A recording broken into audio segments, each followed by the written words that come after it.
In the early decades of the 20th century, Americans found more leisure time, so they rushed to the ballpark to see stars like Cy Young, who in his 22-year career won a staggering 511 games. Another outstanding pitcher was Walter Johnson of the Washington Senators. From 1910 to 1919, Johnson won 20 or more for a team never strong at bat. He became known as the Big Train for a fastball that would help him record more strikeouts, 3,508, and more shutouts, 113, than any pitcher in baseball history, and was second only to Cy Young in games won.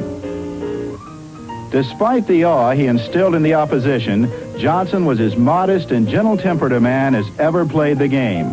And throughout his 28-year career as pitcher and manager, Johnson was always well-liked and respected. Walter Johnson and the number 3,508 were to be the main byword when it came to the word strikeout during the course of Major League Baseball in the first half of the 19th century. But then come the 1970s and 80s, that record finally came under close scrutiny because of two other names, Steve Carlton and Nolan Ryan.